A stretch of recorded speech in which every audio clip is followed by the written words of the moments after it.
वंदे अहं श्रीगुरो श्री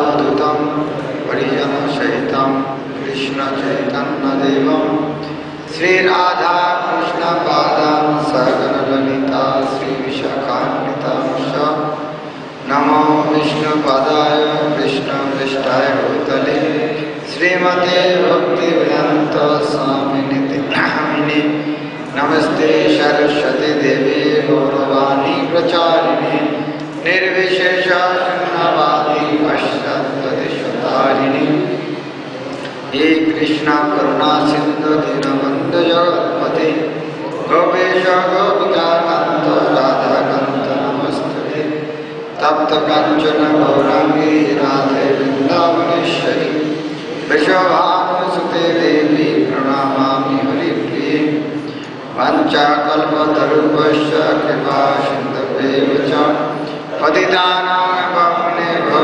वैष्णवेभ्यो नमो नमः श्रीकृष्ण चैतन्य प्रभु नित्यानंद श्री अद्वैत गदाधर शिवासादि गौरभक्तवृंद हरे कृष्णा कृष्ण कृष्ण हरे हरे हरे राम राम राम हरे हरे। ओम नमो भगवते वासुदेवाय ओम नमो भगवते वासुदेवाय ओम नमो भगवते वासुदेवाय नारायणं नमस्कृत्य चैव नरोत्तमं देवीं सरस्वतीं व्यासं ततो जयमुदीरये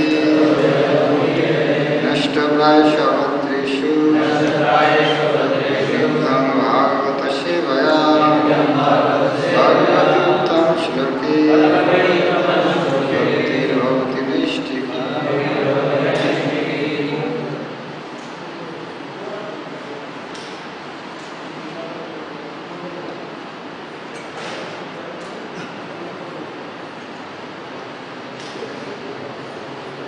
हरे कृष्ण।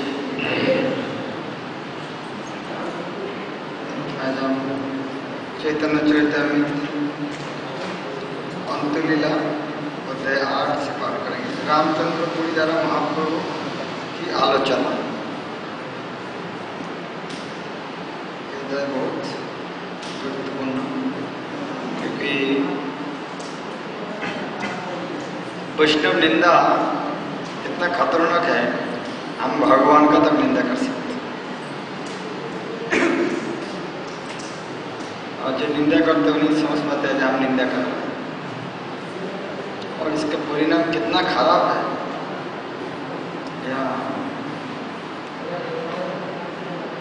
हम रामचंद्र पुरी का जीवनी से देख पाते। और रामचंद्र पुरी था ईश्वरपुरी का गुरु था, अर्थात महापुरुष का गुरु तुल्य। इसीलिए कभी कभी उम्र ज़्यादा होने से, पोजीशन ज़्यादा होने से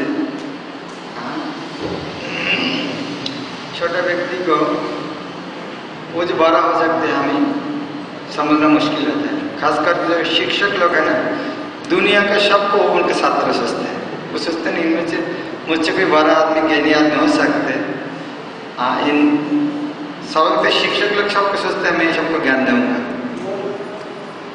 एक वो पोजीशन है, सारा जीवन दूसरा को ज्ञान दिया है, उसने समझ नहीं पाता है मुझसे कोई ज्ञानी व्यक्ति हो सकता। रामचंद्र पुरी उस समय ईश्वरपुरी का गुरु भ्राता था।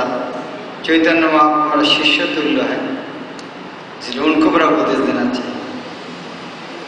इस तरह कभी कभी मिस्टेक करते हैं।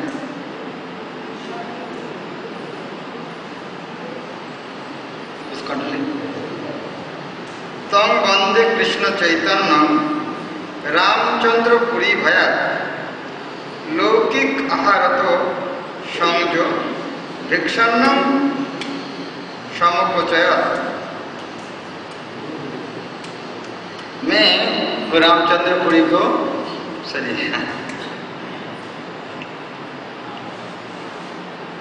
मैं श्री कृष्ण चैतन्य महाप्रभु प्रणाम कर रहा हूँ, जिन्होंने रामचंद्रपुर का डर के मारे खुद का खाना भी कम कर दिया। हाँ, तो भगवान स्वयं भगवान है। कौन आदमी क्या बोलेंगे वो भी विचार करके चलना होगा। नहीं, हमको क्या बोले देखना जरूरत नहीं। महाप्रभु इतना आदर्श शिक्षक है, यद्यपि उनका कोई गलती नहीं था, फिर कोई आदमी आलोचना किया है, इसीलिए उन्होंने खुद के खाना भी कम कर दिया।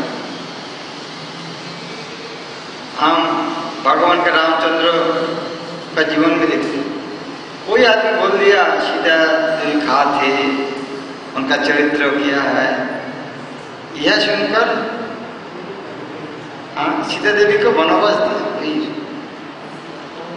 क्योंकि नेता को इस तरह आदर्श में होना चाहिए, किसी को अंगुली उठा के बात नहीं कर सकते। तो महाप्रभु उनका आचरण से देखा, जितने भी उनका कोई गलती नहीं था, फिर भी आदमी आलोचना कर रहे हैं। नहीं, हमें आचरण इस तरह करना चाहिए ताकि कोई को बोलने का मौका नहीं देना चाहिए। जय जय श्री चैतन्य करुणा सिंधु अवतार, ब्रह्मा शिवादिक भजे चरण जहार। चैतन्य महाप्रभु करुणा का सागर है, ब्रह्मा शिव आदि सब उनका चरण कमल। जय जय अवधूत चंद्र नित्यानंद, जगत बांधिल जीव दिया प्रेम कांत। और नित्यानंद प्रभु है, इतना अवधूत है, उन्होंने प्रेम का भाव से सबको, पूरा जगतवासी को बात लिया था। जय जय अद्वैत ईश्वर अवतार, कृष्ण अवतारी कैल जगत निस्तार। अद्वैत आचार्य प्रभु कृष्ण को भी दूसरा बार अवतरण करके जगत को उद्धार किया। एक एक व्यक्ति का एक एक महिमा बना। जय जय शिवाशादी जत भक्तगण, श्री कृष्ण चैतन्य प्रभु जार प्राणदान। शिवाशादी जितना भक्त है सबका जय दे रहा है, क्योंकि सबका प्राणधन है चैतन्य महाप्रभु। हम एक दूसरे के इतना प्रेम क्यों करते हैं कि सब प्रभुपाद का प्रेम करते हैं, इसलिए हम आपस में हो सकते दो दिन पहले, एक महीने पहले कि कोई किसी को नहीं जानते थे, लेकिन जब पता चल गया इन्होंने प्रभुपाद को प्रेम करते हैं, हमारे भी प्रभुपाद के प्रति प्रेम है, मतलब हमारे आपस में संपर्क होता है। इसी तरह चैतन्य महाप्रभु प्रार्थना है उनका, इसलिए वो व्यक्ति हमारे अत्यंत प्रिय है। हेन काले रामचंद्रपुरी गोसाई आईला, परमानंदपुरी रार प्रभुरे मिलिला।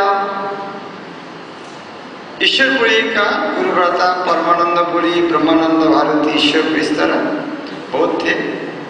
तो एक बार जब जगन्नाथ महाप्रभु थे, परमानंदपुरी हुआ थे, और रामचंद्रपुरी आकर परमानंदपुरी महाप्रभु को मिला। परमानंदपुरी कहलो चरण बंधन, पुरी गोसाई कहलो तारी दृढ़ आलिंगन। परमानंदपुरी रामचंद्र गुरु भ्राता है, फिर भी एक दूसरे का सम्मान करते हैं। परमानंदपुरी दंडवत प्रणाम किया और रामचंद्रपुरी जी ने उनका आलिंगन किया। ये वैष्णव समाज इस तरह होना चाहिए, छोटा हमेशा बड़े को श्रद्धा करते हैं और बड़े का हमेशा प्रेम बरसाते। कोई छोटा कोई प्रणाम करता है तो उठाकर उनका आलिंगन करना। महाप्रभु कहला तारे दंडवत नती, आलिंगन करिते हो कहल कृष्ण स्मृति। और महाप्रभु भी दंडवत प्रणाम किया, उन्होंने उठा के आलिंगन किया। तीन जन इष्ट गोष्ठी कहला कथक्षण, जगदानंद पंडित तारे कहला निमंत्रण।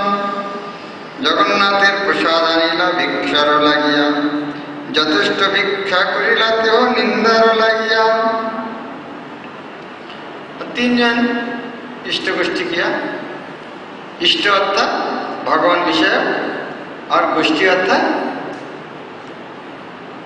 एक साथ सब मिलकर, अर्थात सब एक साथ मिलकर जो भगवान को विषय आलोचना होता है उसको कहते हैं इष्ट गोष्ठी। तो वहां पर जगदानंद पंडित प्रसाद लेकर आए और रामचंद्र पुरी ने सबको जोर करके प्रसाद खिलाया ताकि बाद में उनका आलोचना करने का मौका मिले। भिक्षा करी कहे पुरी सुनो जगदानंद अवशेष प्रसाद तुम्हें करो भक्षण। प्रसाद ग्रहण करने के बाद परमानंद पुरी ने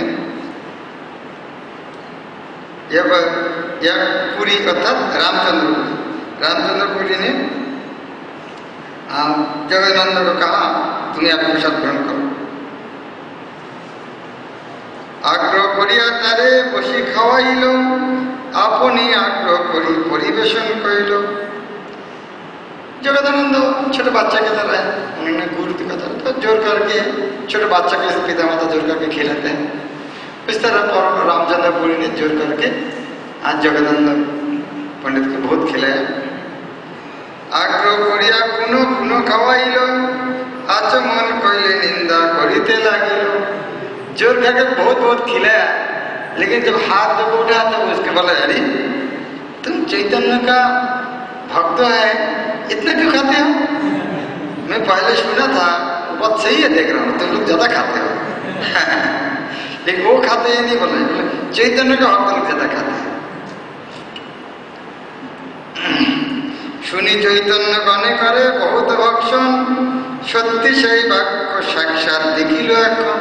ये बहुत बार सुना है कि चैतन्य का जो पार्षद है सब ज्यादा खाते हैं, तो आपने आज प्रत्यक्ष देखा है हाँ ये ज्यादा खाते हैं। सन्यासी तो खवाइया करे धर्मनाश बैरागी हইয়া এত খায় बैराग्य नहीं भाष। भाष अर्थात आभास, आभास इंगित। तो सन्यासियों का इतना खाते हैं तो बैराग्य को आभास ही नहीं है। जो सन्यासी है तो बैराग्य होना चाहिए, कम खाते हैं कम सोते हैं, लेकिन इतना खाते हैं तो कोई बैराग्य को कोई आभास ही नहीं है इसका। इस तरह रामचंद्र पुरी बांग्ला में कहा जारे देखते नारी तार चलन बाका। ये बैड वर्डमैन क्वारल्स विद स्टूडेंट्स, जिसको नहीं देख पाएंगे उसको जो चलता है सब गलत है। इस तरह मान लीजिए कोई आदमी आपका सामान से जोर से जा रहा है तो आपको शत्रु का क्या सोचेंगे? डाकत की तरह जाना है। धीरे धीरे जाएगा और चोर की तरह जाएगा। और अच्छा करेगा तो देखो मेरा सामान अच्छा आदमी की तरह व्यवहार कर रहा है, तो जो कुछ करेगा ऐसा गलत है, क्योंकि वो मेंटल मेकअप इस तरह हो गया, जो कुछ करके गलत देखेगा। এই তো স্বভাব তার আগ্রহ করিয়া পাছে নিন্দা করে आगे बहुत खावाइया। ये रामचंद्र का स्वभाव इस तरह है, पहले बहुत ज्यादा खिलाते हैं और खिलाने के बाद इस तरह निंदा करते हैं। पूर्वे जब माधवेंद्र करें अंतर्धान रामचंद्र पुरी तबे आइला तार स्थान। तो अभी प्रश्न है कि भाई रामचंद्र पुरी को इस तरह हालत क्यों, सबको निंदा किया, ये आदत कैसे हो गई? तो कृष्णदास कविराज गोस्वामी बोल रहे हैं तो उसका कारण है, इसके पहले जब माधवेंद्र पुरी जब शरीर छोड़ रहे थे तो उसके पहले गुरु के पास रामचंद्र पुरी आए थे।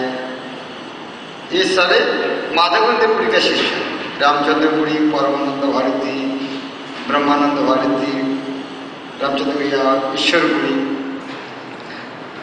पुरी गोसाई करे कृष्ण नाम संकीर्तन मथुरा ना पाइल बोली करे न क्रंदन।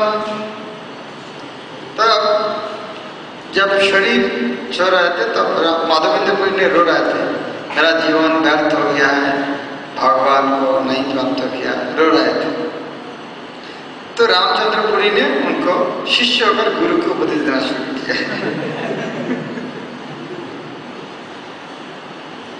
रामचंद्रपुरी तबे उपदेश दारे शिष्य होया गुरु के कहे भय नहीं करे। हाँ, शिष्यों के गुरु को कभी उपदेश नहीं देना चाहिए किसी के हालत में। जितना गलती करे कभी शिष्य का कोई अधिकार नहीं, कोई परिस्थिति नहीं, शिष्य का अधिकार नहीं गुरु का उपदेश देना। लेकिन वो इस तरह उपदेश देना शुरू किया, तुम्हें पूर्ण ब्रह्मानंद करो स्मरण ब्रह्मविद होया करें कहने करो रोदन। उनको शुरू किया है ब्रह्म होते प्रसन्नात्मा न शोचति न कांक्षति। आप पर ब्रह्म को चिंतन कीजिए तो क्या करो ना, तो जरूरत नहीं, दुख नहीं आएगा। इस तरह गुरु को उपदेश देना शुरू किया। पूर्वत कहता है जैसे कि भगवत गीता में कहा गया है ब्रह्मबोध प्रसन्नात्मा, ब्रह्म का साक्षात्कार कर चुका व्यक्ति सदैव प्रसन्न रहता है, न सोचती न कांक्षती। वह न तो शोक करता है न ही किसी वस्तु की इच्छा करता है। रामचंद्रपुरी ने बिना समझे बुझे कि माधवेंद्रपुरी क्यों रोदन करे उनका उपदेशक बनना चाहा। इस तरह उसने महान अपराध किया कि शिष्य को कभी भी अपने गुरु को उपदेश नहीं देना चाहिए। सुनी माधवेंद्र मने क्रोध पजिल दूर दूर पापिष्ट बोली भत्सना करिल। यह सुनकर माधवेंद्रपुरी बहुत नाराज हो गया। बदमाश तू ही, हाँ मैं कृष्ण विरह में मैं रो रहा हूँ और तुम अरे यहाँ के हाँ उपदेश देना शुरू किया। रामचंद्रपुरी यह नहीं समझ सका कि उसके गुरु माधवेंद्रपुरी को दिव्य विरह भाव का अनुभव हो रहा है। उनका शोक भौतिक ना था, प्रत्युत यह कृष्ण के प्रेमावेश को सर्वोच्च अवस्था से उत्पन्न था। जब वे विरह में रुदन कर रहे थे कि मैं कृष्ण को न पा सका, मैं मथुरा न पहुंच सका, तो यह सामान्य भौतिक शोक न था। रामचंद्रपुरी माधवेंद्रपुरी के उद्गारों को समझने के पर्याप्त दक्ष न था, तो भी वह अपने आप को बहुत उन्नत मानता था। इसलिए माधवेंद्रपुरी की अभिव्यक्ति को सामान्य भौतिक शोक मानते हुए उसने उन्हें ब्रह्म का स्मरण करने को कहा, क्योंकि वह प्रसन्न रूप से निर्विशेषवादी था। माधवेंद्रपुरी रामचंद्रपुरी की स्थिति को एक बड़े मूर्ख के रूप में समझ गए, इसलिए तुरंत उसे डांटा। गुरु द्वारा ऐसी डांट निश्चय शिष्यों की भलाई के लिए होती है। तब माधवेंद्रपुरी इस तरह डांटने लगा, कृष्ण ना पाइनु मथुरा अपन दुखे मरो यही दीते आइलो जाला। मैं कृष्ण को प्राप्त नहीं किया, मथुरा को प्राप्त नहीं किया, मेरा दुख में कष्ट भोग रहा हूँ, और ये बदमाश आकर उसको फिर और कष्ट देने के लिए आया। मोरे मुख ना देखी देखा भी तुई जाओ ज्योति ज्योति तोरे देखी मोहिले मोर हबे असत गति।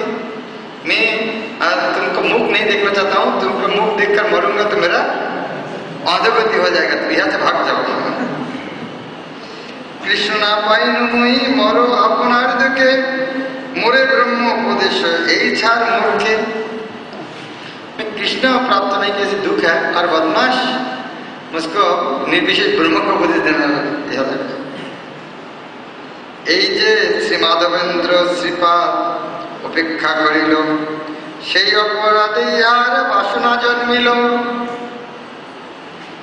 ये माधवेंद्रपुरी उपेक्षा किया, इसलिए उनका मन में वासना है। यह भक्त लोग हमेशा प्रश्न पूछते हैं, हम इतना दिन भक्ति कर रहे हैं, धीरे धीरे भक्ति में उत्साह की कम हो रहा है। केवल उत्साह कम नहीं है, भौतिक जगत तो वासना भी आ जाती है। 10 साल 15 साल 20 साल रह चुका, उसके बाद भी भौतिक जगत में आ सकती है। इसका अर्थ है कोई वैष्णव अपराध कर चुका है, इसीलिए आसक्ति होती है। मान लीजिए कोई आदमी अच्छा कीर्तन नहीं कर पाते, लेकिन रोज आकर मंगल आरती माइक लेके कीर्तन, किसी को माइक नहीं छोड़ते, तो भगवान क्या करेंगे? भगवान उनका कीर्तन में खुश होगा? कितना बड़े बड़े कीर्तन है, लेकिन वो सुनते नहीं। मैं विशाल का बोले पुराना हूँ, तो भगवान उन्हें क्या करेंगे?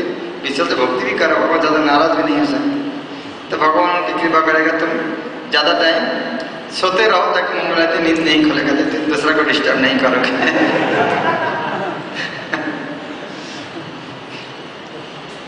तो इसी तरह जब वैष्णव समाज में जब अपराध करते हैं, उस तरह कुछ कामना वासना देते हैं ताकि धीरे धीरे दूर जाए, ताकि वैष्णव को विरक्त नहीं कर सके। पद्म पुराण में कहते हैं सतम निम्न नामनो परम अपराध होता है। सतम महाभागवत आना जरूरत नहीं है, कोई भी साधु इस तरह नहीं महाभागवत की निंदा करा वैष्णव अपराध नहीं, कोई भी साधु का निंदा करना है वैष्णव अपराध है। सतम निंदा नामनो परम अपराध, परम श्रेष्ठ अपराध कहते हैं। पद्म पुराण में कहते हैं इस साधु को निंदा करना सबसे श्रेष्ठ अपराध है। सतम निंदा नामनो परम अपराध।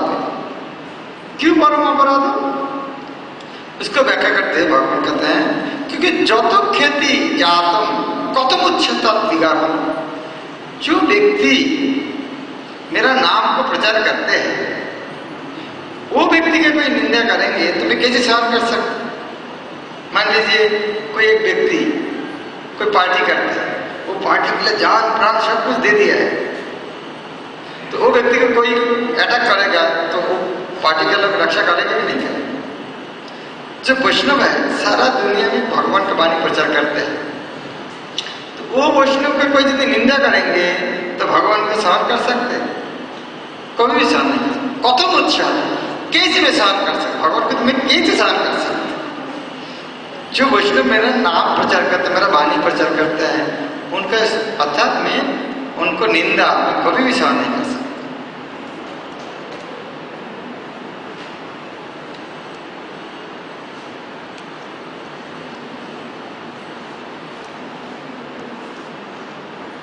शुष्क ब्रह्म ज्ञानी नहीं कृष्ण रसमंद, सर्वलोक निंदा करे निंदा ते निर्बंध। गुरुदेव के द्वारा इस तरह बहिष्कृत होने के कारण शुष्क ज्ञानी बन गया और कृष्ण के साथ कोई संबंध नहीं और सबको निंदा करना शुरू किया। प्रभुपाद तात्पर्य में कहता है श्रील भक्ति सिद्धांत सरस्वती ठाकुर ने अपने अनुभाष्य में बताया कि निर्बंध शब्द सूचित करता है कि रामचंद्रपुरी हमेशा दूसरों की निंदा करता चाहता था। निराकार मायावादी लोग जिसका संबंध कृष्ण से नहीं होता, जो भक्ति नहीं अपना सकते तथा जो ब्रह्म को समझने के लिए तर्क वितर्क में लगे रहते हैं, इसे मायावादी लोग कृष्ण भक्ति को कर्मकांड या सकम कर्म मानते हैं। उनके अनुसार कृष्ण की भक्ति धर्म, अर्थ, काम तथा मोक्ष प्राप्त करने का एक अन्य साधन है। इसलिए वे भक्तों की आलोचना भौतिक कर्म में लगे रहने के लिए करते हैं। वे सोचते हैं कि भक्ति माया है और कृष्ण अथवा विष्णु भी माया है, इसीलिए वे मायावादी कहलाते हैं। इसी प्रवृत्ति उसी व्यक्ति में उदय होते हैं जो कृष्ण तथा उनके भक्तों के प्रति अपराधी होते हैं। जो कृष्ण के प्रति अपराधी होते हैं उनको हृदय में इस तरह वासना जाती है। इसीलिए शास्त्र कहते हैं मायावादी कृष्ण अपराधी। जो असुर है वह कौन स्थान प्राप्त होता है? कृष्ण के हाथ में जो मरते हैं वो कहाँ पहुंचते हैं? ब्रह्मज्योति में। और निर्विशेष ब्रह्म को ध्यान करते हैं वो कहाँ जाते हैं? हाँ, वो भी ब्रह्मज्योति में जाते हैं। तो दोनों यदि एक जगह जाते हैं, इसका अर्थ क्या है? A is equal to B and B is equal to C means A is equal to C. अर्थात निर्विशेषवादी है असुर। जब असुर जहाँ जाता है निर्विशेषवादी वही जाता है, इसका अर्थ निर्विशेषवादी असुर है। या इसलिए कहता है उस तरह कृष्ण का जन्म अपराधी होता है। ये लोग भगवान को क्यों स्वीकार नहीं करेंगे? क्योंकि भगवान को आकार यदि स्वीकार करेंगे तो उनकी सेवा करना पड़ेगा, भोग लगाना पड़ेगा, आरती करना पड़ेगा। आज यदि हम भगवान का आकार स्वीकार नहीं करेंगे कोई समस्या नहीं, हमें जो मजा करेगा कोई समस्या नहीं, आरती करना नहीं, मंगल आरती जाना नहीं, भोग लगाना कोई समस्या नहीं। ये लोग भगवान को सेवा नहीं करना चाहते हैं, इसीलिए आप भगवान को आकार अस्वीकार करते, एक प्रकार अपराधी।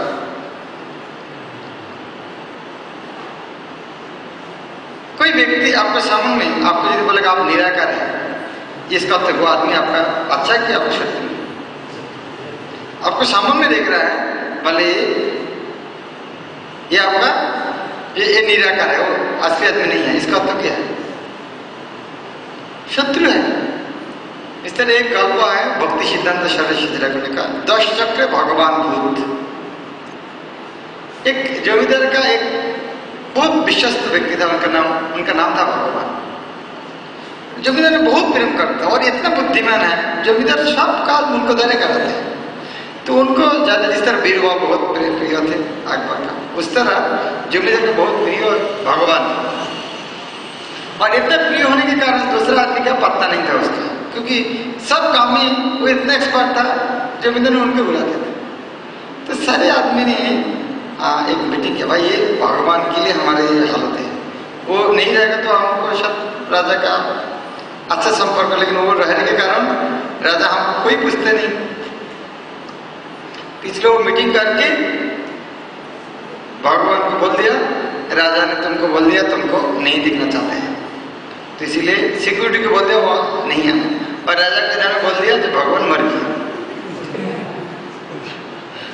राजा को बोल दिया भगवान मर गया, और इधर में भगवान को बोल दिया जो तुम्हें इधर में राजप्रासाद में तो आना माना है, राजा तुमको देखना नहीं चाहिए। तो भगवान को विश्वास नहीं आता, ये जमींदार नहीं कर सकते, ये लोग बदमाशी करेंगे। तो एक बार राजा जो रास्ते में जा रहे थे वो पेड़ में बैठे हैं, जब राजा जा रहे थे तो बोला भगवान बोला राजा मशाए मैं भगवान हूं यहाँ पर।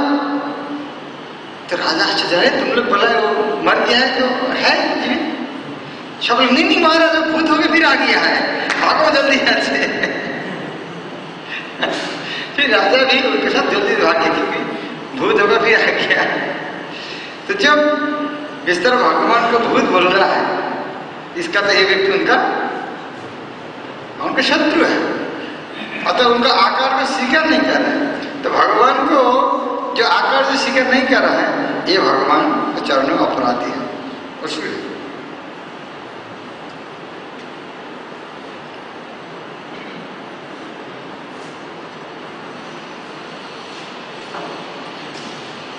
और ये तो गुरु चरण अपराध होने के काम जो होते हैं, और अगर गुरु का सेवा करने से क्या होता है?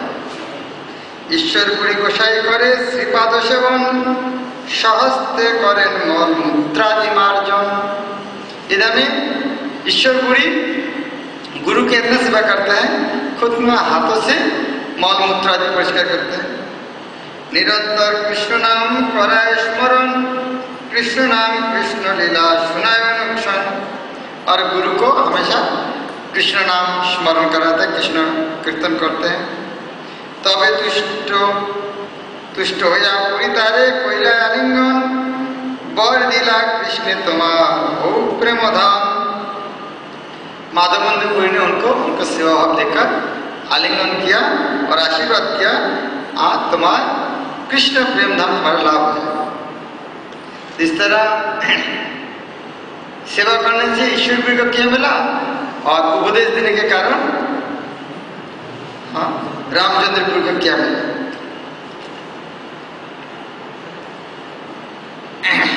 भौतिक जगत चिन्मय जगत का पूरा उल्टा है। भौतिक जगत में सबसे ऊंचा कौन है? ब्राह्मण। सबसे नीचे कौन? शूद्र। तो जब चिन्मय जगत पूरा उल्टा है तो इस तरह जब शूद्र है तो चिन्मय जगत में अर्थात उनका पोजीशन सबसे ऊंचा है। इसका नहीं ये भौतिक जगत को ले, चिन्मय जगत का पूरा उल्टा है, क्योंकि चिन्मय जगत सबसे ऊंचा कौन है? दास। दास हाईएस्ट डिग्री है, इसीलिए चिन्मय भौतिक जगत में सबसे छोटा माना जाता है दास को, शूद्र को। और चिन्मय जगत में सबसे नीचे कौन है?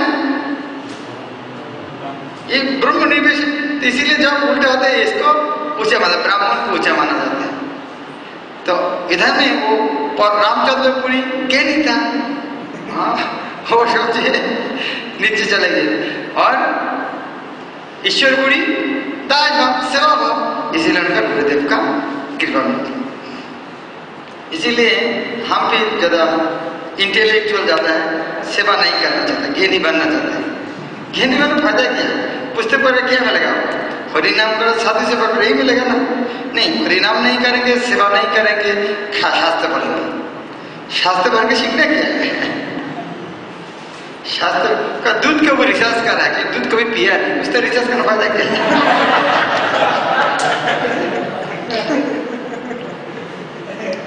सारे शास्त्र पढ़ के क्या करना? हरिनाम करो, साधु सेवा करो।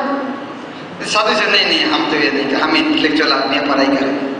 पढ़ाई करना गलत नहीं कुछ है, लेकिन चैतन्य चैतन्य में कहते हैं जब महाप्रभु बांग्लादेश में गया था, वह एक भक्त है, उनका नाम है तपन मिश्र के साथ मिला। तपन मिश्र से बहुत पुस्तक पढ़ा था, लेकिन इतना पढ़ के पता नहीं क्या पता जीवन का उद्देश्य क्या है। तो इसलिए महाप्रभु ने कहा बहुशास्त्र बहुवाक्य चित्त ब्रह्म है, साध्य साधन तत्व ना है। सारा ज्यादा शास्त्र पढ़ोगे, इस तरह करोगे को मन भ्रांत होगा और जीवन के उद्देश्य का पता नहीं चलेगा। इसलिए रूप गोस्वामी ने कहा ज्यादा शिष्य ग्रहण नहीं करना, बार बार मठ मंदिर नहीं करना, ज्यादा पुस्तक नहीं पढ़ना। इसलिए जो प्रभुपाद जी ने पुस्तक दिया है उतना ही काफी है, इनमें से ज्यादा पुस्तक पढ़ना जरूरी है। प्रभुपाद के पुस्तक में सब कुछ है। तो जब इस तरह ईश्वरपुरी को आशीर्वाद किया, সেই হইতে ঈশ্বরপুরী প্রেমের রসাগর, रामचंद्रपुरी হইল सर्वनिंदाकर। एक है प्रेम का सागर बन गया और एक निंदा का खान बन गया। महत अनुग्रह निग्रहेर साक्षी दुई जने, এই দুই দ্বারে শিখাইলা জগৎ জানে। चैतन्य महाप्रभु ये दोनों के द्वारा जगतवासी को शिक्षा दिया है कि महान व्यक्ति को सेवा करने से क्या होता है और महान व्यक्ति को अपमानित करने से क्या होता है। माधवेंद्रपुरी ये दो व्यक्ति के द्वारा जगतवासी को शिक्षा दिया। जगत गुरु माधवेंद्र करी प्रेम दान, এই শ্লোক পড়িতে হোক হইলে अंतर्धान। माधवेंद्रपुरी के सबसे प्रिय श्लोक था यह, उन्होंने ये श्लोक पढ़ के उन्होंने ये जगत से चले गए। वही दिनों दयात नाथ है मथुरा नाथ कदा अवलोक्य हृदय तत् अलोक कातरम द्वैत ब्रह्म किं करामः। हे प्रभु, हे दीनदयाल स्वामी, हे मथुरापति, मैं कब आपको फिर से देखूंगी। आपको न देख पाने के कारण मेरा खुद हृदय अस्थिर हो चुका है। हे मेरे परम प्रिय, मैं आप क्या करूं। इस तरह करते करते माधवेंद्रपुरी ये जगत का अप्रकट लीला प्रकाश।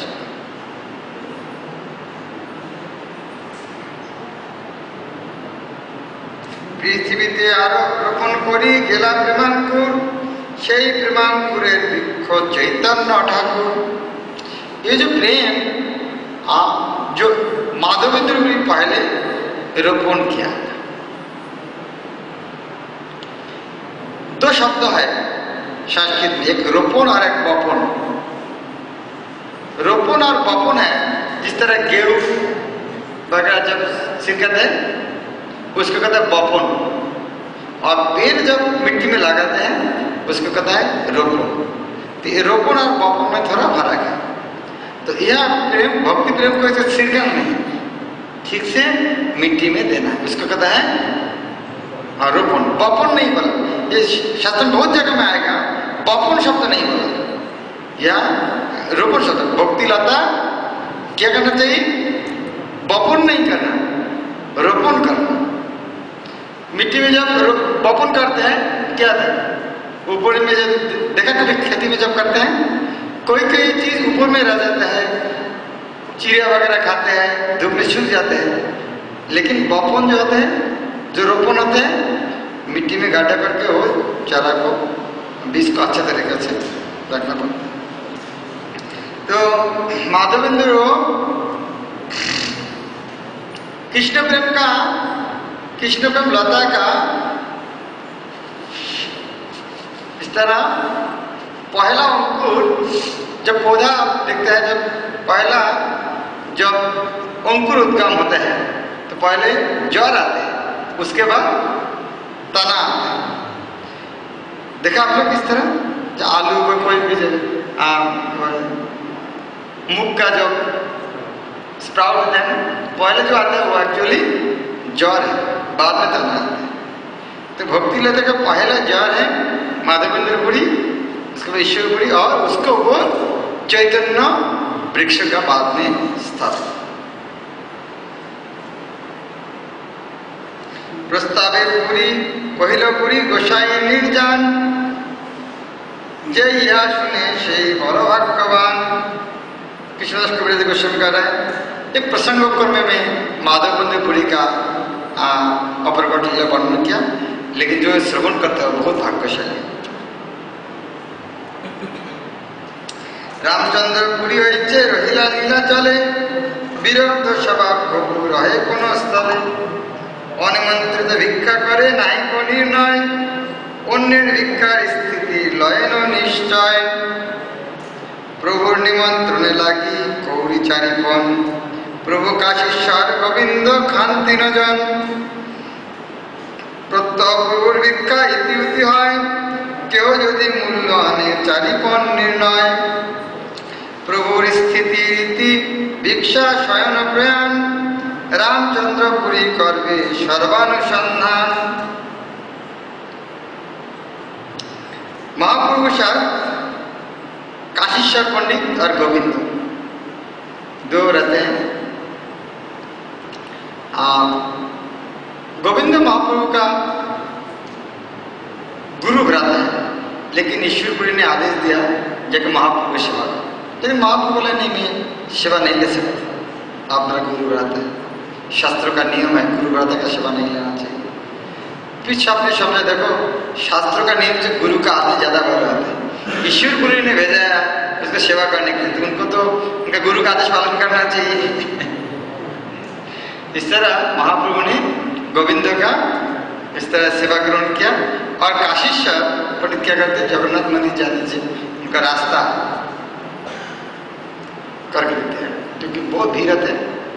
तो ये तीनों हमेशा एक साथ रहते हैं, काशीश्वर पंडित, गोविंद और महाप्रभु।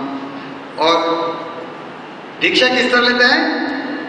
कौड़ी चारिपन, चारिपन अर्थात बहुत कम मूल्य है। कौड़ी कौड़ी कौड़ी कौड़ी जिस तरह पैसा होता है ना आजकल पैसा, उसका मान लीजिए कौड़ी। कौड़ी एक प्रकार शंख होता है, पहले जमाना में उसको रुपया गिनती करते थे, अभी तो प्रिंटेड पेपर हो गया। तो वो चार कौड़ी पौन बहुत कम, और एक इतना से जो होता है उतना ही तीन मिलके ग्रहण करते थे। और महाप्रभु का पता है रामचंद्रपुरी ने इस तरह उनका सौ है, इसलिए महाप्रभु बहुत कठोर रूप में उनका सन्यासी के नियम पालन करते थे। फिर भी रामचंद्रपुरी ने ढूंढना शुरू किया कैसे उनका गलत निकल सकता। प्रभुर जते गुण स्पर्शित नारिलो सिद्ध चाहिए बोले कहा सिद्ध ना पाइलो।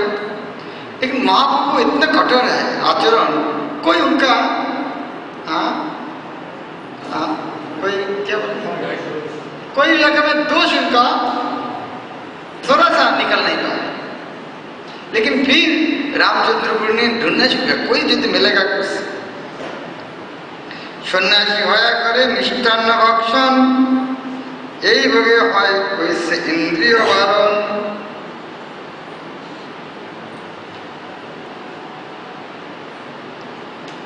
এই নিন্দা করি কহে সর্বলোক স্থানে, প্রভুরে দেখিতেও অবশ্য আইসে প্রতিদিনে। वो बोलते हैं सन्यासियों के मिठाई नहीं खाना चाहिए, हाँ इस तरह निंदा कर। महाप्रभु का कुछ डायरेक्ट कुछ नहीं बोल पाते हैं, लेकिन वो बोलते हैं सन्यासी को ज़्यादा मिठाई नहीं खाना चाहिए। फिर रोज भी महाप्रभु से मिलने के भी आते हैं। प्रभु गुरु बुद्धे करें संभ्रम सम्मान, तियो छिद्र चाहे बोले यही तार काम। इधर महाप्रभु उनका गुरु बुद्धि में गुरु की तरह सम्मान करते हैं, लेकिन उनको इसको बाढ़ कर छिद्र अन्वेषण, छिद्र अर्थात फूटा, अन्वेषण अर्थात ढूंढना। तो कहाँ पर एक छिद्र मिल सकता है, गलत है वो वर्ड, इसके लिए छिद्र अन्वेषण। तो छिद्र चाहिए अर्थात वो कहाँ पर मतलब फूटे है वो देखना चाहिए। যত নিন্দা করে তাহা প্রভু সব জানে, तथापि आदर करे बड़ई संभ्रमे। महाप्रभु को पता है इस तरह इनडायरेक्टली उनका निंदा कर रहा है। सब भक्तों का भी बोलते थे महाप्रभु इस तरह रामचंद्र की अपनी निंदा कर, महाप्रभु को पता है। फिर भी महाप्रभु उनको बहुत सम्मान करते थे और दिखाते थे मेरा कुछ पता नहीं है, आप उसका प्रेम करते, मैं आपका सम्मान करता। महाप्रभु बहुत इस तरह सम्मान करते। एक दिन क्या हुआ, एक दिन प्रातःकाले आईला प्रभुर घर, पिपीलिका देखी किचु कहे न उत्तर। एक दिन घर में आया और आके देखा घर का सामने को चिट्ठी है। प्रभु परम्पराय निंदा करियाছে श्रवण, एवे साक्षात শুনিলেন कल्पित निंदन। वो तो एक्चुअली वो जब चिट्ठी देखा है पंडित व्यक्ति ना, संस्कृत में एक शब्द का श्लोक का रात्रवत्र ऐक्षवम आशित तेन पिपीलिका संचरन्ति अहो विरक्तानां सन्यासिनां इंद्रियोमिंद्रियो लालसेति भ्रुवन्नुत्थाय गतः। उसने कहा गत रात्रि में यह मिश्री थी, इसलिए यह पर चिटिया घूम रही है। हाय, यह विरक्त सन्यासी ऐसी इंद्रिय तृप्ति में आसक्त है। इस तरह कहकर वह उठा और चला गया। चिट्ठी देखी उन्होंने क्या कमेंट किया, घर में रात में मिश्री था, ये चेतन रात में मिश्री खाते हैं, हाँ इस तरह के सन्यासी है मिठाई खाते हैं, ये बोल के वहां से चले। लेकिन इतना दिन महाप्रभु ने सुना कि रामचंद्र प्रभु ने उनका निंदा करते हैं, लेकिन आज उनको सामान्य उनको कहा दिया सहज ही पिपीलिका सर्वत्र बेराए, यह दे तर्क उठे या दोष लगाए। चिट्ठी तो हर जगह में घूमते रहते हैं, लेकिन वह देख के इस तरह महाप्रभु को दोष लगा दिया। सुनीता प्रभु संकोच भय मने, गोविंद बोलया किछु कहे न वचने। आज হইতে ভিক্ষা আমার এই তো নিয়ম, पिंडा भोगेर एक चोटी 5 गंडार व्यंजन। तो यह सुनकर गोविंद को बुलाया, गोविंद को बोला रामचंद्रपुरी के इस तरह बात सुनने के बाद गोविंद को करा आज से यह नियम होगा कि मैं जगन्नाथ जी के प्रसाद का 1/4 मात्र तथा 5 गंडा मूल्य की सब्जियां ग्रहण किया करूंगा। यह कोई अधिकार किछु ना आनीबा, अधिक आनी ले आमा एथा ना देखीबा। इनमें से ज्यादा लेके आओगे तो मुझको आज यह नहीं देखोगे, मैं यह नहीं रहूंगा। সকল বৈষ্ণবে গোবিন্দ কবে এইবার কহে এইবার শুনি সবার মাথে জৈसे হইল বজ্রপাত। जब गोविंद सारे वैष्णव को कहा इस तरह रामचंद्रपुरी ने कहा और महाप्रभु ने इस तरह किया, तब सबको सारे वज्रपात हो गया। अभी क्या करें? रामचंद्रपुरी के सबाय देय तिरस्कार, এই পাপিষ্ট आशी प्राण रहिल सभा। रामचंद्रपुरी सब तिरस्कार करना शुरू किया, ये पापी है, ये पापी के कारण अभी हमारा सब जान निकल जाएगा। महाप्रभु इस तरह करे कैसे जिंदा रहेगा? সেই দিন এক বিপ্র কইল নিমন্ত্রণ, এক চৌঠি ভাত 5 গন্ডার ব্যঞ্জন। এইমাত্র গোবিন্দ কইল অঙ্গীকার, মাথায় ঘা মারি বিপ্র করে হাহাকার। एक ब्राह्मण ने निमंत्रण किया और गोविंद ने बोले इतना ही। तो ब्राह्मण बोले कैसे कैसे जिंदा रहेंगे इस तरह खाके? वो तो बहुत दुखी हो गया। সেই ভাত ব্যঞ্জন পুরো অর্ধেক খাইল, যা কিছু রহিল তাহা गोविंद पाइल। और उनके भी आधा महाप्रभु खाके आधा गोविंद के लिए दिया। भाई अकेला तो नहीं करना चाहिए, वो आधा देना चाहिए। অর্দাসন করেন প্রভু গোবিন্দ অর্দাসন, सब भक्तगणे तबे छाड़िल भजन। और उनमें से आधा महाप्रभु का था और आधा गोविंद। तो यह देखकर सारे भक्त लोग भी खाना छोड़ दिया। महाप्रभु नहीं कहते हम भी खाएंगे। गोविंद काशीश्वर प्रभु कहिला ज्ञापन, तुही अन्यत्र मागी करो उदर भरण। लेकिन महाप्रभु को देखो काशीश्वर गोविंद, ठीक है मैं सन्यासी हूँ, मैं इस तरह कर सकता, लेकिन तुम लोग को कष्ट करोगे। तुम लोग भीख मांगे दूसरा जगह खाओ, लेकिन खाना इधर में मत लाना। दूसरा जगह भीख मांगे तुम लोग खाओ। এইরূপ মহাদুঃখে দিন কত গেল, শুনি रामचंद्रपुरी प्रभु पास आइल। इस तरह कुछ दिन गया, इस तरह सुनकर रामचंद्रपुरी ने महाप्रभु पास आया। प्रणाम करी प्रभु कइला चरण वंदन, पूर्वरे कहे किछु हासिया वचन। महाप्रभु उनका प्रणाम किया और रामचंद्र ने हंसते हंसते कहा, सन्यासी धर्म नहे इंद्रिय तर्पण, जैसे तैसे करे मात्र उदर भरण। फिर उपदेश दे रहा है। जो आगे आगे तो ठंडा कोई मीठा बात बोलना चाहिए, लेकिन फिर क्या कर रहा है? नहीं, सन्यासी को इस तरह उदर भरण नहीं करना चाहिए। जो कुछ आता है वह चाहिए भरण करना। तुम्हारे क्षीणो देखी सुनी करो অর্দাসন, এই शुष्क वैराग्य नहे सन्यासी धर्म। फिर डांटा, बोले देखो ये शुष्क वैराग्य नहीं करना चाहिए। इस तरह खाना कम कर दिया, शरीर शुष्क कर रहा है, इस तरह शुष्क वैराग्य नहीं करना चाहिए। शुष्क वैराग्य से भक्ति नहीं होती। जिसको ये व्यवहार ऐसा को उपदेश देना चाहते हैं। যথাযোগ উদর ভরে না করে বিষয় ভোগ, সন্ন্যাসী তবে সিদ্ধ হয় জ্ঞান যোগ। फिर उन्होंने अनासक्त विषय श्लोक उपदेश दे रहे हैं। यथायोग उदर विषय, वो विषय भोग नहीं होता है, जितना जरूरी तो खाना चाहिए। तो भगवत गीता से श्लोक है, युक्त आहार विहारस्य युक्त चेष्टस्य कर्मसु युक्त सर्वोदस्य योग भगवत दुख। पंडित व्यक्ति सब जानते लिए। प्रभु कहे অজ্ঞ বালক মুই শিষ্য তোমার, मोरे शिक्षा देव यही भाग्य आमार। महाप्रभु मैं मूर्ख, आपको मूर्ख शिष्य हूँ, मेरा कोई ज्ञान नहीं है, तो आप मेरा गुरु है, आप जिस तरह शिक्षा देंगे मैं उस तरह करूँगा।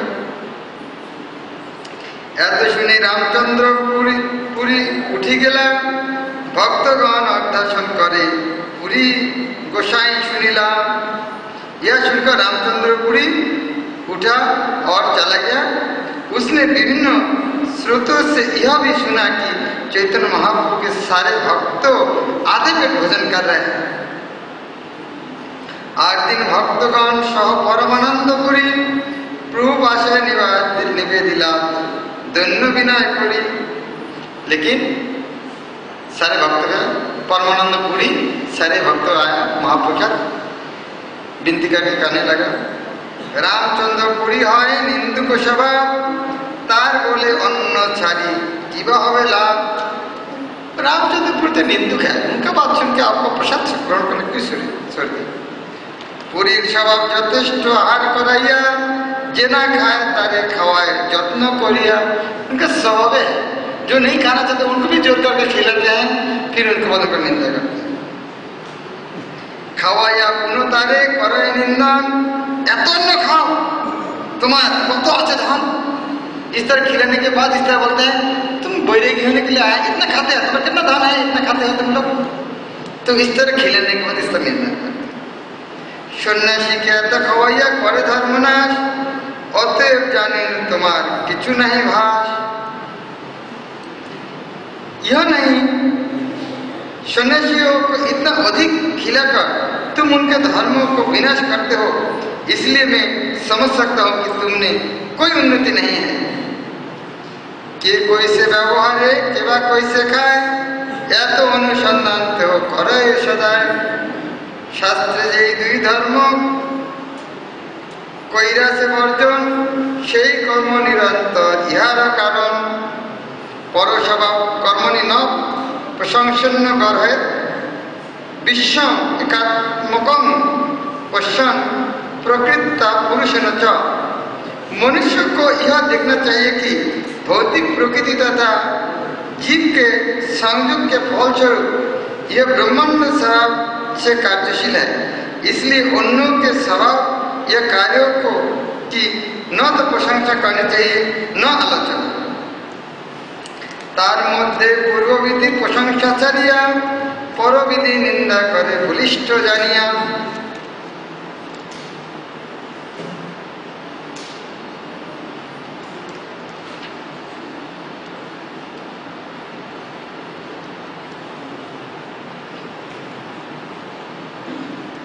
तो बहुत समझाया रामचंद्र परमानंदपुरी और जी इस तरह निंदुक है, उनका निंदा नहीं सुनना चाहिए, इस तरह उनका बात सुन के आपको कष्ट करे।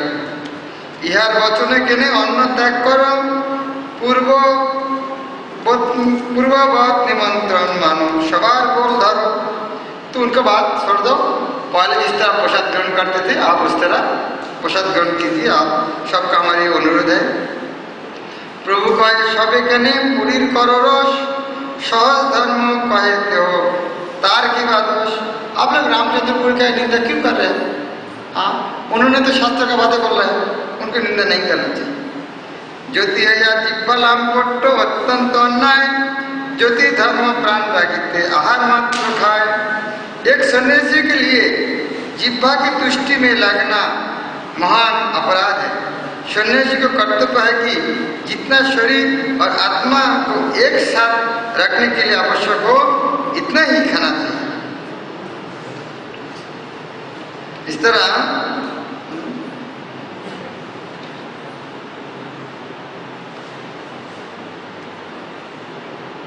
लेकिन भक्त लोग बहुत दुखी है, भक्तों को कष्ट हो रहे, महाप्रभु देखो भक्तों को कष्ट हो रहे। भक्तगणे सुख दिखे दिते प्रभुर अवतार, जहाँ जैसे योग्य ताहा करें व्यवहार। कबू लौकिकृति दें जेन इतरजन, कबू स्वतंत्र करें ऐश्वर्य प्रकटन। कबू रामचंद्रपुरी হয় লিপ্ত প্রায়, কবু তারে নাহি মানে দেখে তিন প্রায়। ঈশ্বর চরিত্র প্রভুর বুদ্ধির অগোচর, যবে যেই করেন সেই সব মনোহর। এই মতো রামচন্দ্র পুরী নীলাচলে, দিন কত রই গেলা তীর্থ করিবারে। দেহ গেলে প্রভুর গান হইল হরষিত, শিরের পাথর যেন করিল আচম্বিত।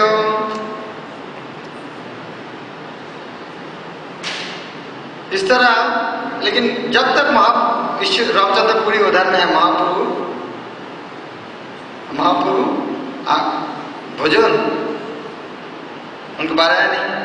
लेकिन महाप्रभु देख रहा है भक्त लोग कष्ट है, मेरा कष्ट से उनका कष्ट ज्यादा है, तो महाप्रभु की इच्छा से भगवान अंतर्जामी। तो रामचंद्रपुरी के मन में भाव दिया, तो तीर्थ पर्यटन करने के लिए भेज दिया उनका। तो जब वो तीर्थ पर्यटन तब सारे भक्त उनका सर से पाथर गिर गया, बच गया। गुरु उपेक्षा कइले ओइचे बल है, क्रमे ईश्वर पर्यंत अपराधे ठेकाय। तो यह कृष्णदास कविराज गोस्वामी कंक्लूजन दे रहा है, गुरु किसी को यदि अवज्ञा करते हैं उनका हालत रामचंद्रपुरी की तरह। ये अपराध देखते देखते क्या कहाँ तक जाएंगे? भगवान का तो अपराध देखते हैं। जब कोई आदमी अपराध देखते हैं, इस तरह नहीं है वो अपराध इच्छा करके देख रहा है। जिस तरह हम कभी किसी का झगड़ा करते हैं, सबके एक्सपीरियंस है ना झगड़ा करना, किसके भी इसका नहीं हाथ उठाइए, किसको किसके हाथ झगड़ा करना, बहुत कम आदमी के हाथ झगड़ा करना। लेकिन जिसका है उनके पता है, तो जब झगड़ा करते हैं उसी टाइम हम समझ हम गलत हैं। दो पक्ष जब झगड़ा करते हैं कोई नहीं समझते हैं कि हम गलत हैं। उसी तरह जब किसी का हम दोष देखते हैं उसी टाइम हम कभी नहीं समझते हैं हम गलत हैं। जिस तरह शिशुपाल जब कृष्ण का दोष देखा कि शिशुपाल सोच रहा है मैं गलत है, मैं जो देख रहा हूं मेरा गलत है। लेकिन शिशुपाल क्या सोचते थे, ये दुनिया का सारे आदमी कितना बोका है, ये कृष्ण कितना बदमाश उनको भगवान बना दिया, अब मैं कितने इंटेलिजेंट आदमी समझ गया, कितना बदमाश में पकड़ ले, मैं एकमात्र इंटेलिजेंट आदमी हूं, मैं समझ के एक बदमाश सबको धोखा दे रहा है। लेकिन शिशुपाल को भी नहीं सोचा मैं इच्छा करके कृष्ण का दोष देख, नहीं, उनका स्वभाव इस तरह है। तो उसी तरह हम जब किसी का जब गलत देखते हैं हम इस तरह नहीं सोच रहे हैं नहीं भाई हम गलत देख, नहीं मैं ठीक देख रहा हूं, इस तरह बोलना चाहिए। हाँ, एक नहीं करेगा हमारे इसका शब्द ध्वंस हो जाएगा, ये व्यक्ति इस तरह कर उनको नहीं बोले कि हमारे मंदिर नष्ट हो जाएगा, बोलना चाहिए।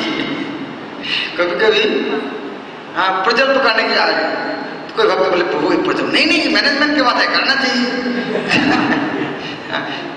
ज्यादा इमोशनल सेंटिमेंटल नहीं होना चाहिए, ये बात करना चाहिए। जब इस तरह तो वो नहीं समझते भाई इस तरह आलोचना है हमारे लिए अत्यधिक क्षति होगा। लेकिन जब एक बीमारी हो गया ना पता नहीं चलता। जिस तरह मिश्री जब जॉन्डिस होते हैं उसको कड़वा लगता है, उसको नहीं समझ नहीं में जॉन्डिस इसीलिए मिश्री कड़वा लगता है, वो सोचते हैं आजकल मिश्री कड़वा हो गई।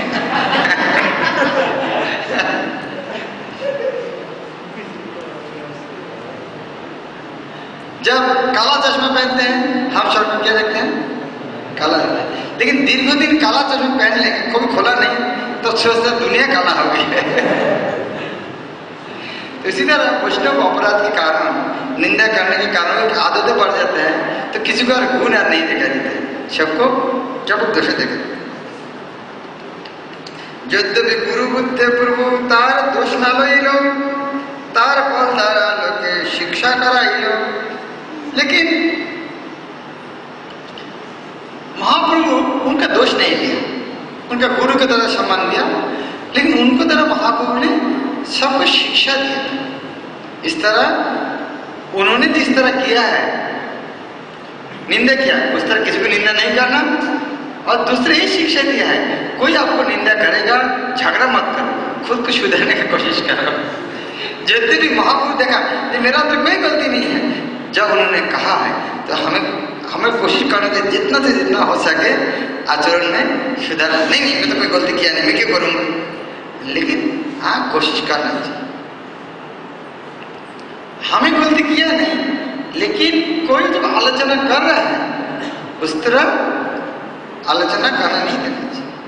कोई हम मंदिर में आने की जो शराब का दुकान से सामान में आ रहा है, कोई आदमी बोलेगा देखो भक्त हो गया शराब का सेंट लेने के लिए खुशबू लेने के लिए हमेशा मंदिर आने के लिए और रास्ते में आते हैं, कोई बोलेगा क्या करो दूसरे रास्ते में आ जाओ, जितने भी आप भावना नहीं है देखो शराब का खुशबू लेने के लिए रास्ते में आ पा रहा है, लेकिन कोई आदमी आलोचना कर रहा है दूसरे रास्ते में समस्या क्या है।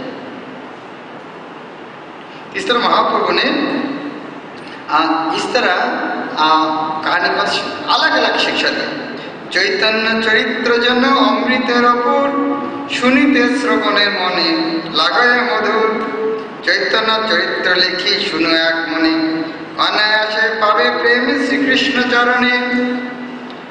कृष्णदास कविराज गोस्वामी कहता है चैतन्य महाप्रभु के इस तरह चरित्र जब सुनेंगे फिर श्रवण करने से कृष्ण का चरण में गाढ़ प्रेम लो। हरे कृष्ण। श्री चैतन्य चरितामृत की किसी को कोई सजेशन है?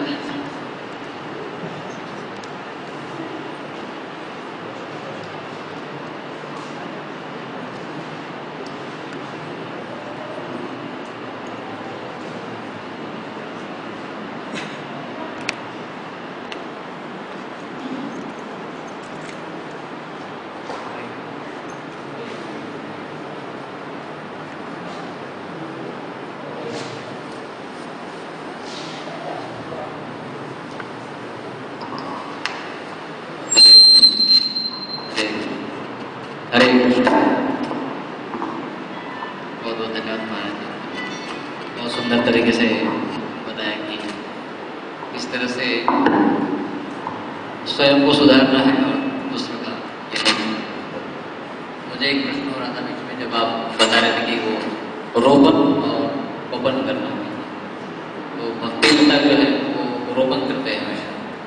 तो हम जब मास प्रीचिंग करते प्रचार करते हैं, जब रथ यात्रा या हरिनाम संकीर्तन, तो उस समय फिर क्या स्थिति होती है जो लोग हम सोचते हैं कि रोपण करना चाहिए, वपन करना चाहिए? हाँ, वो वपन होता है या? हाँ, एक्चुअली जो हम इस तरह प्रचार करते हैं मास प्रीचिंग में, तो ओके रोपण करे कि वपन करे। लेकिन यह चैतन्य चैतन्य कहता है ये रोपण कौन करेगा? बीज आपने दिया, जिन्होंने ग्रहण करेगा उनको रोपण करना है। ताते मागी करे वो रोपण। इस तरह जो दान किया उनको रोपण वपन नहीं है, ये खुद का रोपण। वो जब हमको जिसको मिला वो बीज, उनको रोपण करना चाहिए। जो दे रहा है उनको रोपण नहीं है, लेकिन जो व्यक्ति जिसको प्राप्त हुआ है उनको काम है उसका रोपण करना। जब रूप गोस्वामी के साथ महाप्रभु का 19 अध्याय में जो ये शिक्षा होता है, दशाश्वमेध घाट में 10 दिन, वो प्रसंग में याद है किस तरह माली उसको रोपण करना चाहिए, जल सिंचन करना चाहिए। जो प्रचार कर रहा है उनको अपन रोपण, वो व्यक्ति का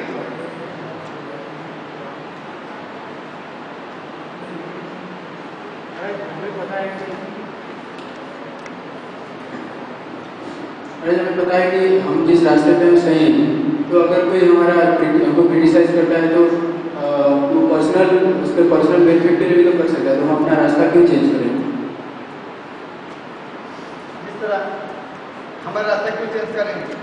जिस तरह महाप्रभु तो बोल सकते थे भाई मैं तो ज़्यादा नहीं खाता, तो चिट्ठी तो आ सकती, मैं उनके बात क्यों सुनूंगा, बोल सकते। लेकिन अभी चैतन्य महाप्रभु जिस तरह आचरण किया, यह तो चैतन्य महाप्रभु बात कम हो गया, क्या लग रहा है? तो यदि रास्ता चेंज करेंगे आप आदमी आपको अच्छा बोलेंगे। और एक कारण है, आप शुद्ध भक्त हैं ना? नहीं, आप शुद्ध भक्त हैं, लेकिन आप हरिनाम का इसका में जो है सब शुद्ध भक्त है, लेकिन आप वो रास्ता आने के कारण आपको निंदा कर रहा है, शुद्ध भक्त का निंदा कर रहा है, तो निंदा करने के उनका पतन हो जाएगा ना। आप शुद्ध भक्त हैं तो आपको निंदा का पतन हो जाएगा। इसी वो रास्ते में नहीं चलना था कि आपको निंदा करने पर उनका पतन हो जाएगा, उसका बचाने के लिए दूसरा रास्ता चलना चाहिए।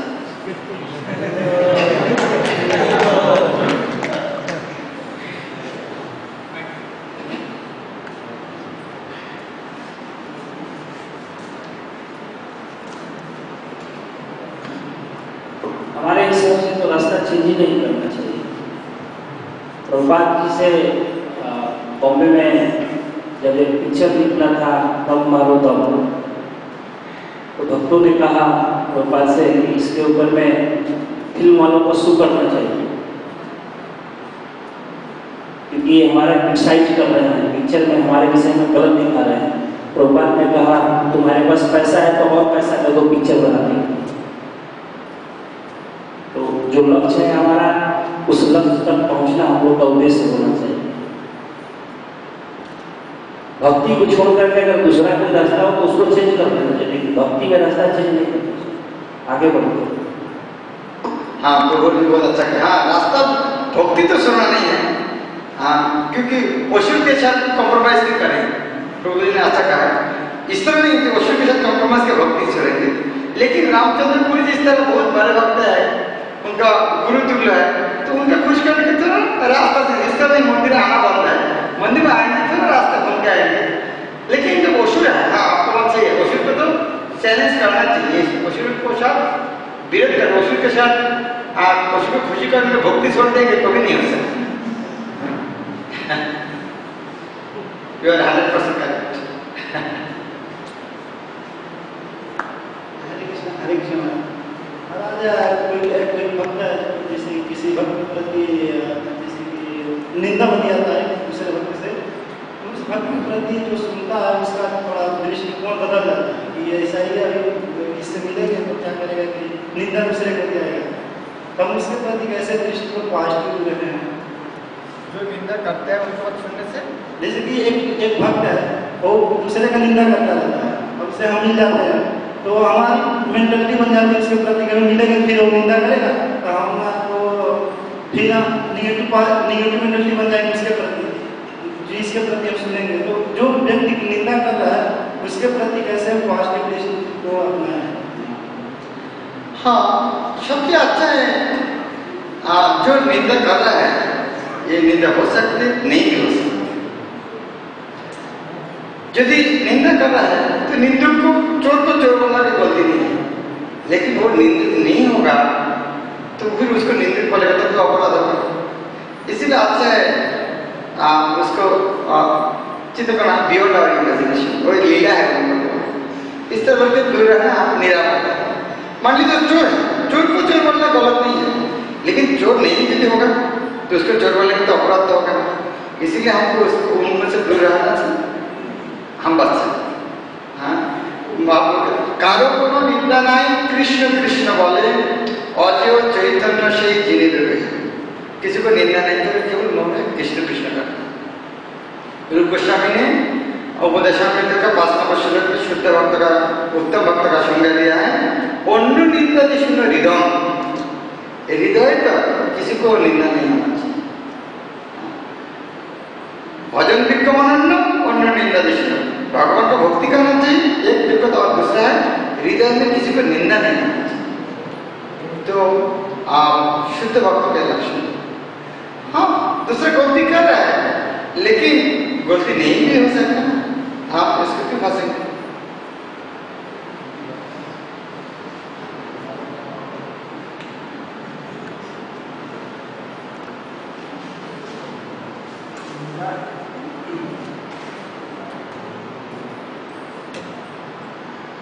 अलग अलग समय में अलग अलग कवि हुए, अच्छा पद देने वाले व्यक्ति हुए, जिसमें हमने पढ़ा है हमने सिलेबस, वो कोई शास्त्र से नहीं है लेकिन एक साधु का मत है कि निंदक मेरे राखिए आंगन को बीच में। यदि हम भक्त हैं तो निंदा करने वाले व्यक्ति को हो सके तो अपने आंगन में रखना चाहिए, ताकि वो बराबर निंदा करते रहेगा, हमारा अपमान करते रहेगा, तो हमें सुधरने में चांस है। और चौराक भी कहते हैं कि किसी का यदि निंदा करना है तो उसके सामने करो, प्रशंसा करना है तो परोक्ष करो। ये इसलिए कि निंदा करने से व्यक्ति के अंदर में सुधार आ सकता है, और जिस दिन जिस व्यक्ति के विषय में उसके सामने प्रशंसा करेंगे तो उसका विकास रुक जाएगा। बहुत अच्छा है। तो सामने प्रशंसा तो निंदा एक्चुअली जो बोलने अच्छा है, जो निंदा करता है वो हमारे लिए अच्छा है। जिस तरह किसी को घर में जाएंगे, नीम का पत्ता खिलाएंगे, एक घर में माँ नीम का पत्ता खिलाएगी। नीम का पत्ता कौन खिलाएगा? घर में माँ जोड़ करके खिलाएगी, नहीं खाओ शरीर के लिए अच्छा है। लेकिन किसी रिश्तेदार के घर में जाकर नीम का पत्ता नहीं खिलाते हैं। जब प्रिय व्यक्ति इस तरह निंदु जो आपको प्रशंसा करते हैं वो हमेशा आपके साथ नहीं रह सकते, लेकिन जो निंदा करेंगे तो हमेशा साथ में रहेगा। कब गलती कर पकड़ रहेंगे तो सबसे प्रिय कौन है? निंदुकेर बासियामी सबार चेये भालो जुग जन्मेर बंधु से जे आधार करे। निंदु हमारे अंधेरा के एक रोशनी की तरह है। जहाँ पर अंधेरा है वहाँ निंदु का प्रकाश नहीं करना चाहिए। एक निंदु के साथ आप जब समझा चलेंगे, हमेशा आप सजा करेंगे, ये करेंगे तो पकड़ेगा, ये व्हाट्सएप में भेज देगा, किसी को फोटो उठाएगा, तो बहुत सावधानी से चलेंगे। तो गुरु ने कहा इस तरह जो हमारे निंदा करते हो हमारे लिए सबसे अच्छा है।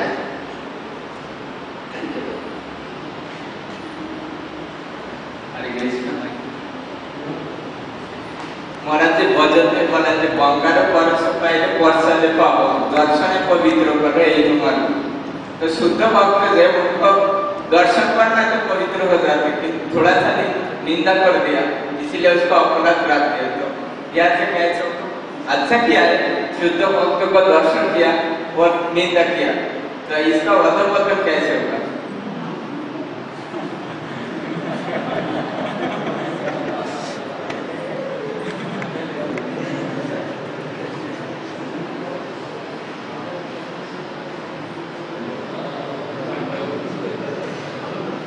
सूर्य जिस तरह सादृश्य सूर्य का किरण के साथ उदाहरण देते एक पौधा के लिए सूरज का प्रकाश चाहिए, लेकिन केवल सूरज का प्रकाश लेके उसका अंदर पानी नहीं डालेगा तो पेड़ जल्दी जल्दी मर जाएगा। सूरज का प्रकाश बहुत जरूरी है एक पौधा के लिए, लेकिन साथ पानी नहीं डालेगा तो जल्दी जल्दी वो सूरज का मरने का कारण बन जाएगा। उस तरह साधु का संग करे, साधु का उपदेश उसका सेवा नहीं करेगा तो फायदा नहीं।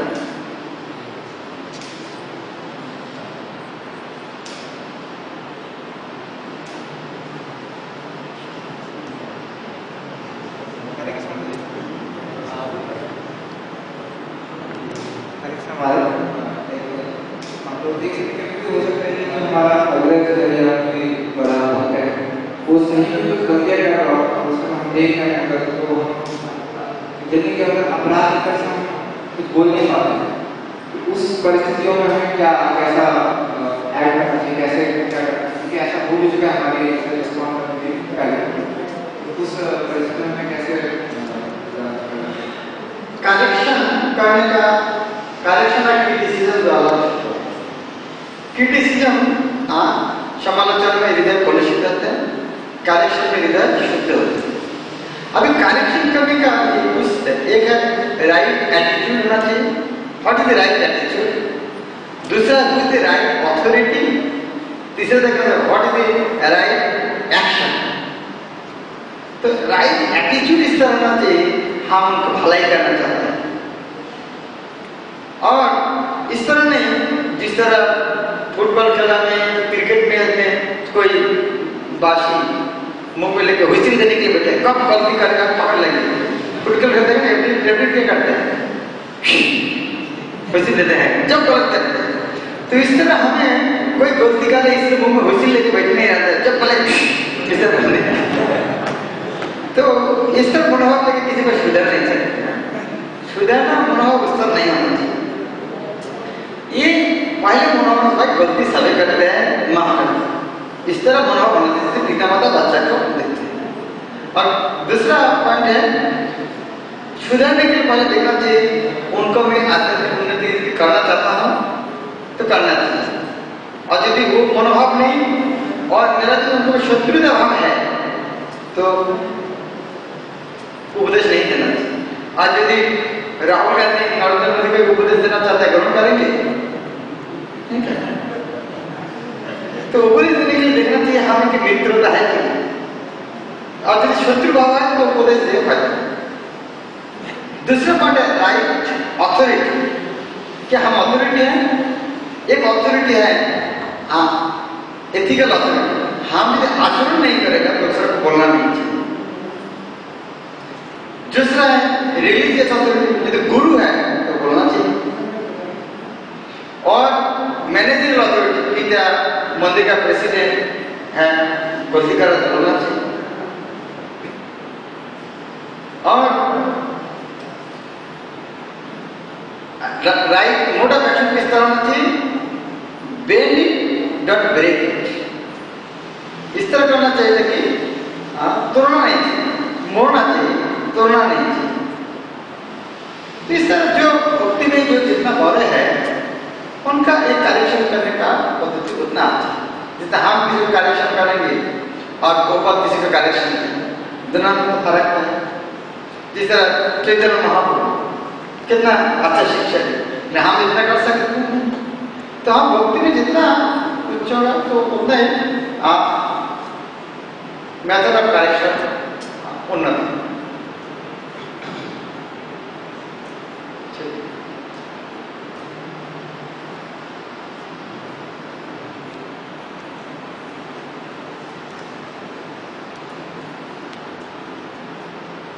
हरे कृष्ण। महाराज चैतन्य चरितामृत 100 के नामे रुचि दिव्य दया दर्शनम से बोल यह होते धर्म। हम देखते हैं हमारा भक्ति नामे रुचि कभी कभी ज्यादा हो रहा है, कभी कभी कम हो जाते हैं। एक किसके लिए हो रहा है और कैसे बात सकते कैसे उसना है नाम का रुचि कभी कभी ज्यादा होता है, कभी कभी कम होता है। कैसे हरिनाम चिंतामणि में और हरिदास ठाकुर भक्तनाथ ठाकुर सुझाव देते हैं जो निष्किंचन नाम पर है भक्तों का सत्संग करना। जो निष्किंचन है, भौतिक संपत्ति नहीं, इन पूर्ण नाम के ऊपर निर्भरशील है, उनका संग करके धीरे धीरे बढ़ाना। जिस तरह आप उनको एकादशी दिन संग करना, एकादशी दिन पहले 4 माला उनके साथ करना, अगले के दिन उनके साथ 8 माला करना, अगले दिन 16 माला करना, फिर कभी कभी एकादशी दिन हफ्ता 2 बार करना। इस तरह धीरे धीरे वो संख्या बढ़ाना चाहिए। नाम निष्किंचन नाम पर है भक्त का संग ज्यादा से ज्यादा करना चाहिए।